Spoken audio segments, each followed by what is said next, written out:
Срдечен поздрав и оваа сабота до сите редовни гледачи на емисијата Фактор среќа на телевизија Алфа, поддржана од Државна лотарија.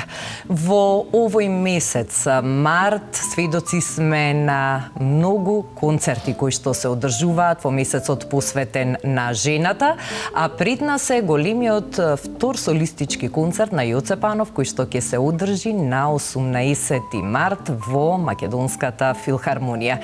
И токму тој е денеска гостин во Фактор среќа, за да слушнеме колку пати факторот среќа чукнал на неговата врата и колку пати му помогнал во животот, но и во неговата кариера. Јоце, здраво и добре ни дојде во Фактор среќа. Здраво, здраво и добро ве најдов. Веднаш да прашам како течат подготовките за твојот втор солистички концерт, после минатогодишниот кој што исто се одржа во месец март, тогаш беше на 8 март, токму на денот на жената, и бидејќи концертот помина одлично кај публиката, секако дека имаше мотив и оваа година да ја подариш на твојата публика уште едно такво музичко уживање. Така е, се дојде од тој прв концерт, тука се некако се скрши ледо, да кажам.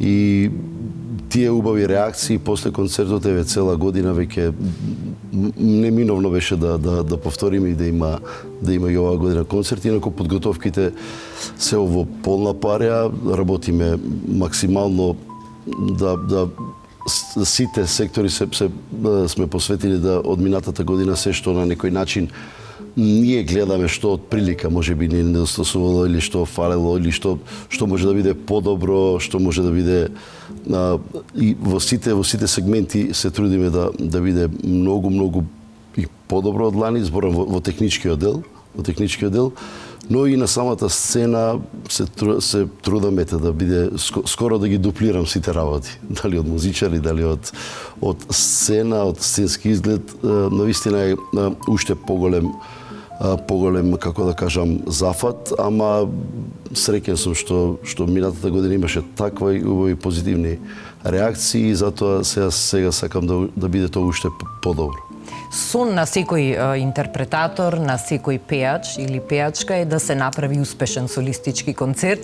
Ти долго време си присутен на нашата естрада и активно настапуваш преку целата година, но ете дури лани се случи тој твој голем солистички концерт и затоа ми интересира какво е чувството на среќа што го има еден изведувач кога ќе застане на големата сцена во Македонската филхармонија и кога ќе видиш преполната сала со толку многу насмеани лица кои што уживаат во музиката што ја изведуваш. Тоа е навистина, тоа е фактор среќа и тоа е тој момент кај секој изведувач. Јас можам да појдам од себе. Целиот живот, буквално целиот живот, напорно работите за таа, би кажал, секунда кога ќе излезете на таа сцена и кога ќе го доживеете тој момент. Се заборавате сите години што прошле, затоа што во секоја професија има многу труд, многу одрекнување за да постигнете нешто и кога ќе дојде тој момент, таа среќа е неописива, дефинитивно. Тогаш се заборава на сите непроспиени ноќи, на сите поминати стотици, илјадници километри по патиштата, проби, настапи. Така е. Тој момент, јас имам среќа што имам многу настапи, што нон-стоп настапувам и некако сите тие настапи ми се еден вид концерти, затоа што секаде ги пеам моите песни, секаде се повеќе и повеќе ги бараат моите песни да ги пеам. Некако сите тие настапи имам среќа секоја недела да имам таа среќа да ја почувствувам. И затоа и сум толку години го работам ова што го работам, затоа толку години сум тука каде што сум, бидејќи тој фидбек од публиката те води напред, тој фидбек од публиката е пресуден за да едноставно продолжиш да работиш, колку и да е некојаш тешко, навистина е некојаш многу тешко, особено кога снимате толку многу песни. Јас снимам многу песни. Кога ќе кажам бројка, на некои колку своји песни имам, луѓе навистина се фрапирани. Да, ти си еден од поактивните. Па имам над 100 песни, 100 песни не може да ги изброите, не да земете да ги пеете на концерт. Тоа се околу 60 македонска верзија, нели останатите бидејќи паралелно ги снимам македонска и српска верзија, ама кога ќе ги изброите над 100 песни, навистина се многу и затоа пак ја повторам, затоа снимам бидејќи чувствувам дека публиката го на некој начин прифаќа тоа, дека публиката ги сака тие песни што ги снимам и затоа го работам. А тие твои многобројни настапи во живо што ги имаш преку целата година се можност да пееш непосредно пред твојата публика и да ја гледаш среќата што ја создаваш кај другите луѓе, што е посебно задоволство. Друго е кога настапуваш не знам, на некоја емисија или пееш во студио и снимаш, а друго е кога имаш можност да бидеш сведок и да ги усреќуваш луѓето, да бидеш сведок на тоа расположение и на таа убава енергија што се шири. Колку убави моменти имам овие години со токму тоа што го спомена да усреќам луѓе, значи многу убави моменти кога ќе се сетам колку настани се дешавале на моите настапи, односно колку запрашување имало, колку имало родендени, колку луѓето и денес е така. Ме прашуваат луѓе по месец ден унапред каде ќе настапуваш тој ден. Ми е роден ден, сакам на твој настан. Чи тоа е мислам дека немате поголема среќа и поголем дар да луѓето сакат своите најубави моменти да си ги поминат на твој настан. Каде ќе пееш и од се тамо ќе дојдеме, тамо ќе славиме, само кажи ми кај ќе бидеш тој викенд. И тоа многу ме радува, искрено многу ме радува, затоа што сигурно дека поминуваат убаво, сигурно дека има убава енергија, дека се срекни на моите настапи и затоа го бараат тоа. Јоце, кој беше срекниот фактор што те насочи да зачекориш на овој музички пат? Како всушност се случи тоа? И дали знаеш од секогаш дека сакаш да го правиш ова што го правиш? Имам среќа јас во животот, иако макотрпно ги добивам работите, не е тоа така. Преку ноќ морам да се, како да кажам, се што ќе дојде морам да го изработам претходно, ама на тој пат имам среќа од секогаш, барем од секогаш кога сум почнал со оваа работа од дете, многу пати знаеле мои блиски пријатели да кажат среќно дете си ти си навистина се случувале чуда. Среќно и вредно дете. И вредно, да. Можеби и таа среќа доаѓа ради таа вредност, би рекол, затоа што работам вредно, ама пак ќе кажам ми значи бидејќи во клучни моменти во животот ми се случувало да тој фактор среќа биде пресуден. Во многу клучни моменти во животот, аз сум ги имал навистина многу, овие 25-6 години, 7, колку што сум на естрадата, сум ги имал премногу, не многу, и никогаш, како да кажам, не ме остало Бог да нешто не се оствари или нешто да ми пропадне некој план, туку да, можеби ќе задоцни, ќе ме остави многу да имам искушение, ама во последен момент тој фактор среќа ќе се појави, дали човек ќе се појави, ќе направи чудо од некаде, ќе се случи нешто за да мене ми се оствари таа желба, да кажам. Треба и да знае човек да го препознае тој фактор среќа и на вистина да го зграбчи, да го искористи, да се труди за да може од тоа да изгради една убава приказна и да направи остварување на своите планови и на твоите соништа, а бидејќи те знам со години на вистина почит за тоа колку многу време и енергија вложуваш, ти си еден од оние изведувачи и музичари што буквално се што има направено сам со собствен труд. Ти дојде во големиот град за да го најдеш своето место под сонцето, односно на музичката сцена и успеа да го направиш тоа. Па така е, уморно е, навистина е напорно, особено некојаш кога ќе можеби не знам да се радувам толку многу на успесите, бидејќи после секој успех, таков ми е карактерот, веднаш размислувам што е следно. Јас не знам, минатата година кога го завршив концертот, претходно од толку многу обврски само велев да заврши концертот и одам во мир, одам во спокој, сакам да одморам, не знам колку време ништо. Да, вечерта од таа еуфорија, јас кога дојдов дома прво од тој адреналин не можев да спијам и веднаш замислував што е следно. Што сега да и подарам на публиката песните, како овда, одма нова, кога ќе наполнам Сава центар во Белград, кога затоа што сите песни ги имам и на српски јазик, така да многу е логично да размислувате и за тој пазар. Многу, како да кажам, карактерот ми е таков, за се сакам да ми пројде низ мои, како да кажам, очи, раце, прсти, значи да ништо не оставам на случајност. Така и сега, еве, за концертот кога се спремам.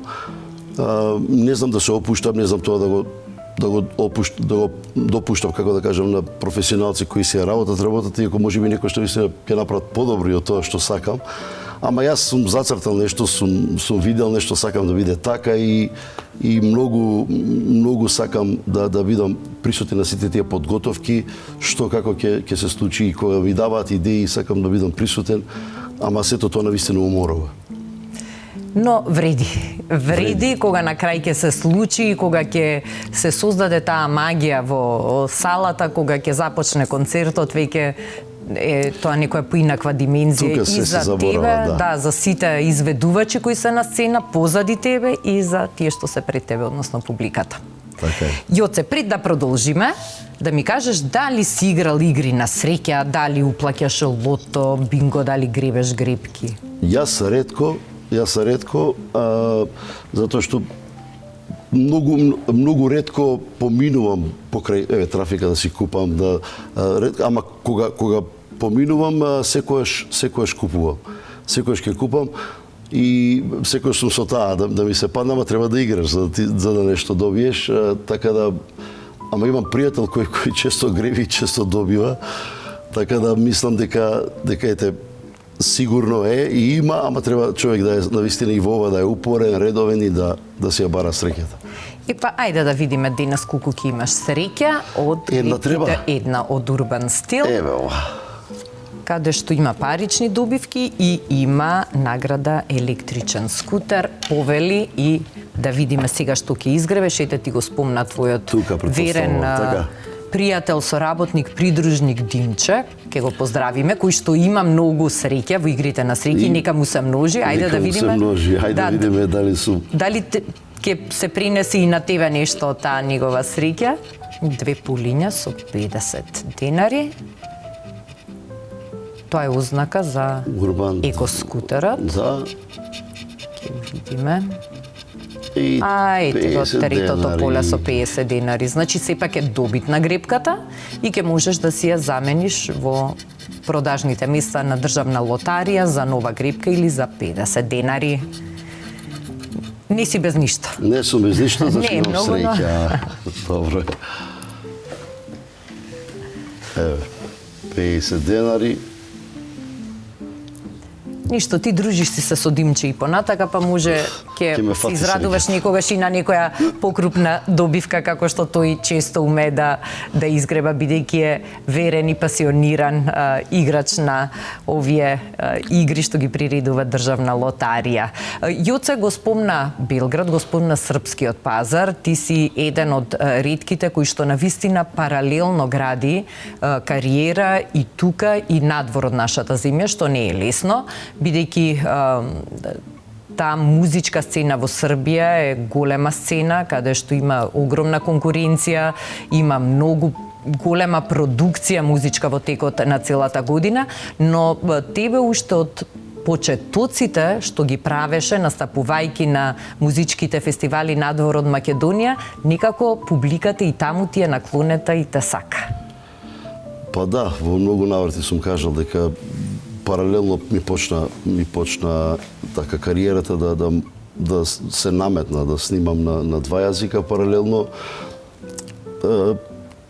Црна Гора беше земјата која некако првично би рекол беше како мој втор дом, би рекол, бидејќи многу често настапував таму после. Ти многу млад успеа да освоиш награди таму на па таму се фестивал. случи 2009 година, се случи таму, сејо таму почна некако, со Ти пеам песна и кога... Бисер Мора ли беше фестивалот или која како? Песма Медитерана. Песма Медитерана беше во Будва, а во Херцег Нови беше Сунчене скале. Тие два фестивала беа, само што Песма Медитерана во Будва беше фестивал кој беше со оркестар, значи оркестарот на Никша Братош беше од Хрватска, и се беше лајв, пеење, сите Колку години имаше ти тогаш? Звезди. Па 2009 јас сум имал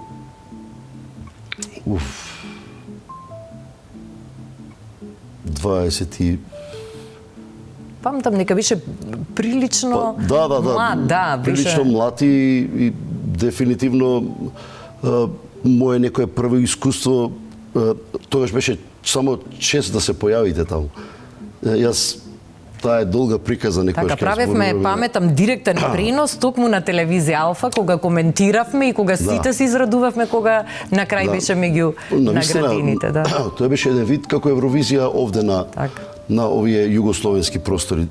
Навистина, затоа што кога појдов таму, сите што учествуваа, сите пејачи беа од како да кажам, топ во овие екс-ју простори, и кога само ми беше чест што ќе настапам, и кога се случи тоа, кога победив во таа дебитантска вечер, кога влегов во финале, и кога во финале исто се бори за првите 3 места, значи тоа беше навистина чудо да направите таков успех со такви едни пејачи еминентни, докажани пејачи, навистина да направите таков успех. И тоа веќе беше една убава најава за успешна и убава кариера. Дефинитивно, да. Тоа ми беше моментот кога се случи, и после тоа ете се редеа 2010 пак таму, па од таму се проширија после оние интернационални настапи, односно Славенски базар во Белорусија, каде што огромен еден фестивал. Многу пати го коментирам тоа таму, имав среќа да бидам на ручек со Тото Котуњо, со Ерос Рамазоти, со такви едни звезди. Навистина голем настан, и кога ќе почнете со почетоците, кога ви се во такви професионални, како да кажам, настани кругови, затоа можеби и некако сите работи што сум ги правил тоа да бидат навистина квалитетни автори, квалитетни песни, квалитетни спотови, се што се трудам ми останало од тогаш дека ете така треба да изгледа на сцена, така треба да изгледа на песна, така треба да звучи на песна, и од тогаш, например, се трудам тоа да биде најпрофесионално колку што нормално ми дозволуваат можностите. Одлично го правиш тоа што го правиш, а паралелно со твојата музичка кариера работиш и во образованието, професор си во гимназијата Јосип Броз. Како се снаоѓаш таму помеѓу училишните клупи, помеѓу младите на кои што имаш можност да им го пренесе знаењето и љубовта кон музиката? Дали си строг професор? Добро, сум строг, ама не во смисол да децата ми се плашат, него во смисол да има една убава атмосфера за работа, односно сакам да бидам многу пријателски пред се настроен, затоа што децата прво ме почитуваат и од естрадата, значи не само како професор, и многу ми е драго кога знаат да искоментираат за моја песна, за мој концерт, за мој дека ме гледале на телевизија, и таа одговорност пред се за тие млади луѓе, тинејџери, затоа што тие се нашата иднина. Прво многу ми значи мене како индивидуа, затоа што треба да внимаваш во своите. Ако самата естрада, шоу бизнисот многу се разликува со таа работа. Сега јас имам тие две работи кои се многу на некој начин контрадикторни, би рекол, морате многу да внимавате. Во шоу бизнисот е дозволено се, за да имате гледаност, лајкови или било што, но ова работа што ја работам е многу одговорна, многу специфична и се трудам, тој баланс е наистина тешко да го правите, но добро, јас сум човек што никогаш не сум имал некои скандали позади себе во кариерата и не сум настојувал кариерата да ја градам на такви моменти, тоа да бидат, не знам, екстремни сега скандали или изјави, па да со тоа привлечеш внимание. Од секој сум настојал да биде песната, да биде квалитетот во преден план. Ама многу ми е убаво навистина и затоа и останав. Кога се вработив во короната, мислев дека ќе работам само додека трае короната и мислев дека првиот момент кој ќе почнеме со тие настапи, кој ќе почне животот да функционира нормално, дека веднаш ќе дадам отказ.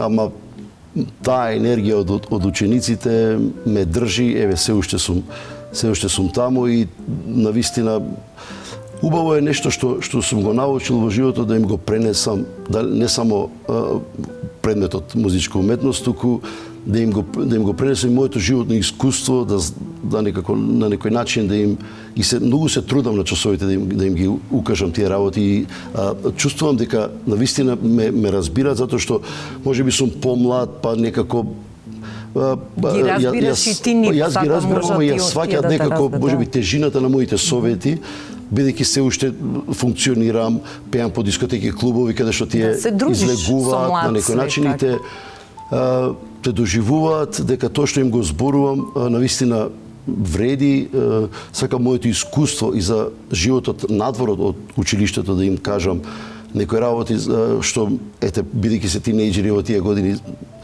мислат дека се е дозволено за нив и се сакам да ја кажам дека работите не се така, едноставно да знаат на што да внимаваат во животот, особено во тие кога излегуваат навечер, што се предносите, што се, например, неубавите моменти, на што да внимаваат и се трудам моето искуство да им го пренесам и го ценат тоа.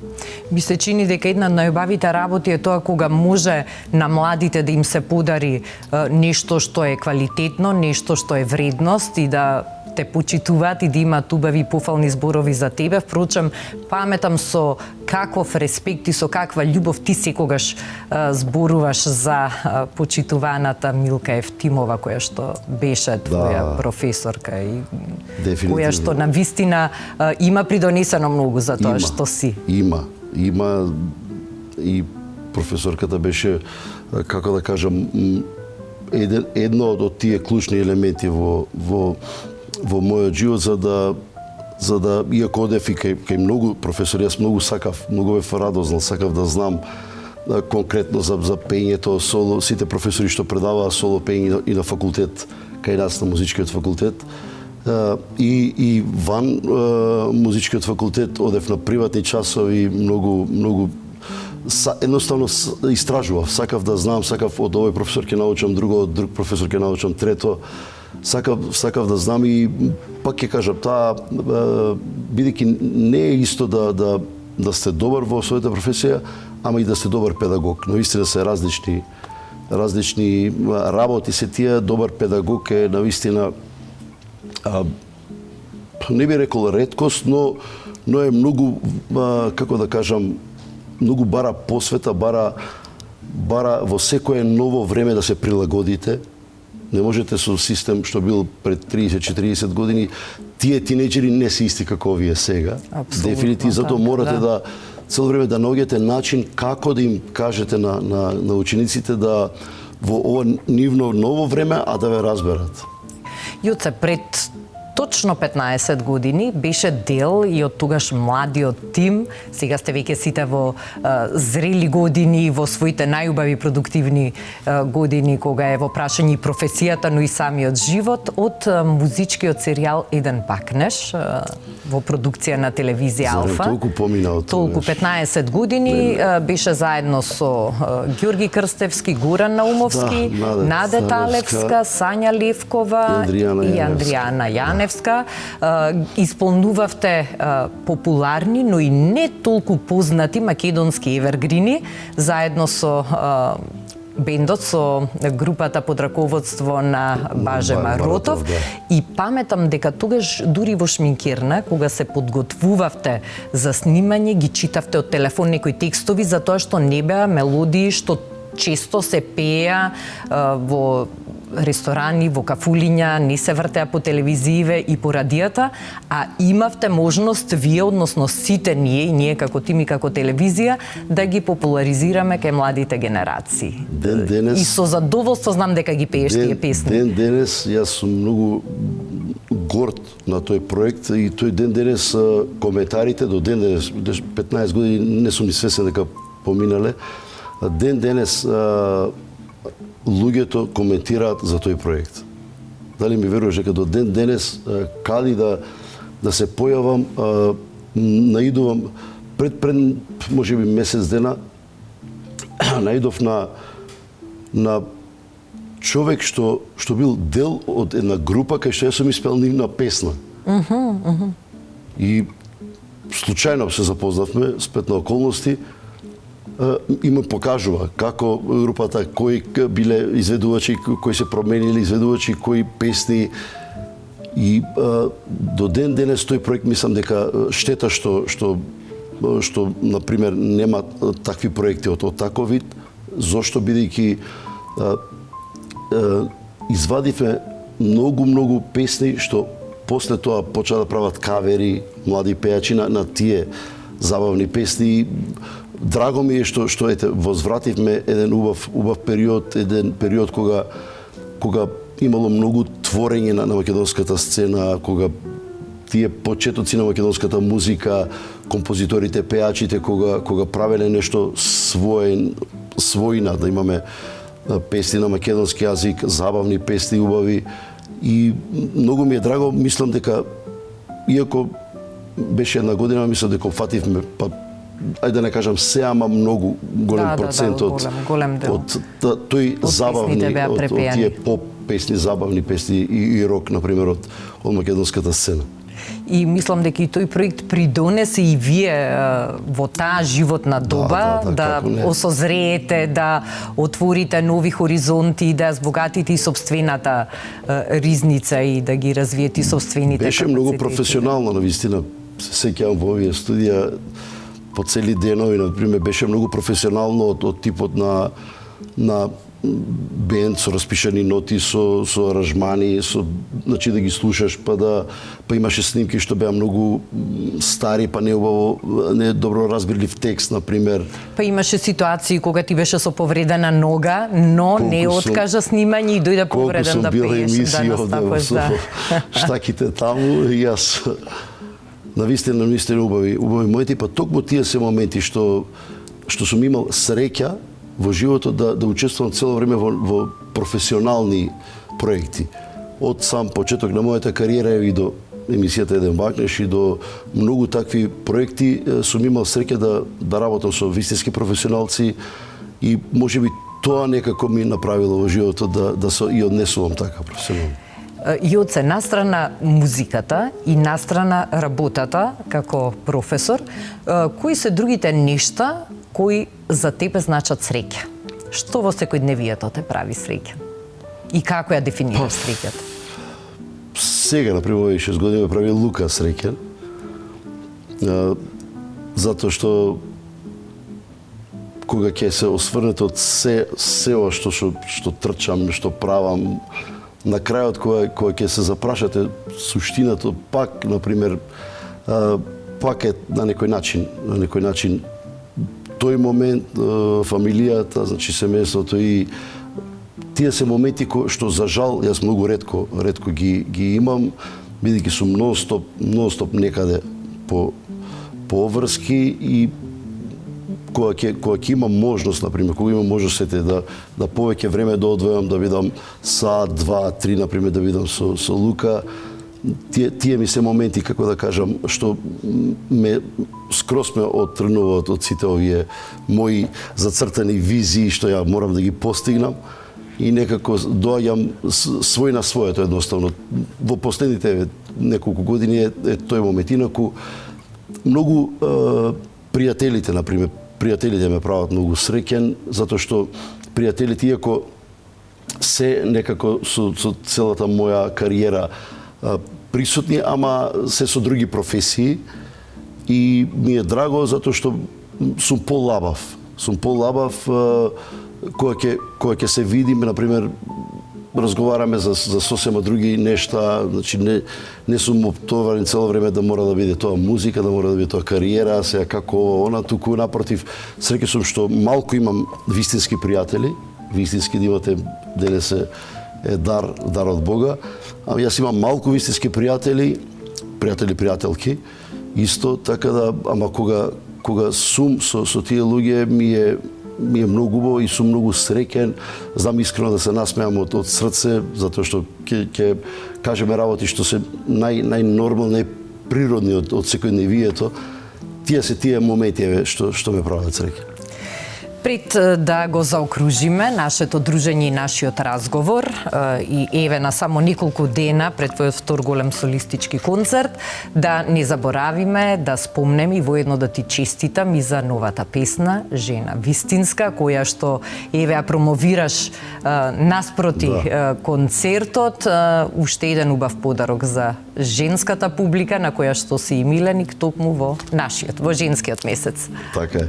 Жена вистинска е една многу прекрасна песна која ете Весна Малинова кога го пишуваше текстот, препевот од српски на македонски, во неколку наврати ми речи, се мислам дека ова има претензии да биде шлагер, буквално да остане шлагер. Целото мое искуство што сум пишувала толку текстови, навистина мислам дека има и ова, ама и Нема жена како тебе, што беше претходната минатата година, исто така претходната песна, да. Така да, ете, во месецот на жената се заредија некако песни Нема жена како тебе, Жена вистинска, не знам следната жена песна како ќе ја наречеме, ама не беше намерно, случајно се погодија коцките да, ама мислам дека кога ништо не е случајно дефинитивно. Не е случајно, впрочем и ти кажав си миленик на женската публика, некако секогаш знаеш да ги погодиш во срце, да им ја отпееш песната што сакаат да ја слушнат, што ќе им разбуди емоции, и сигурно сум дека ќе има многу такви песни, многу убави емоции и на концертот сега на 18 март во Македонската филхармонија. За тебе од нашите пријатели Државна лотарија уште неколку гребки во кои што ти пожелувам да те служи повеќе среќа и да имаш поголема добивка отколку што имаше денес. Ако добијам, ќе објавам одма. Јоце, ми беше задоволство што имавме можност вака да си помоабетиме, ќе ти посакам успешно да помине овој концерт.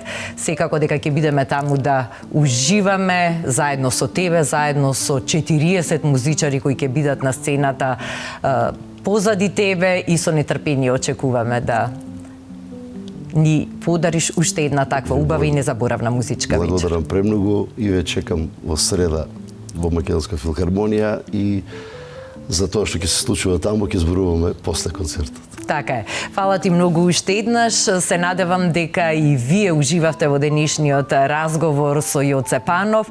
За крај ќе ве потсетам да слушате македонска музика и да уживате во нашите стихови, во нашите песни и во талентот на македонските музичари, затоа што навистина ги имаме во голем број. Ова е се за денешното издание на Фактор среќа, но не заборавајте дека веќе следната сабота повторно се дружиме на истото место, во истото време и на истата фреквенција. Имајте убава вечер и уште поубав викенд.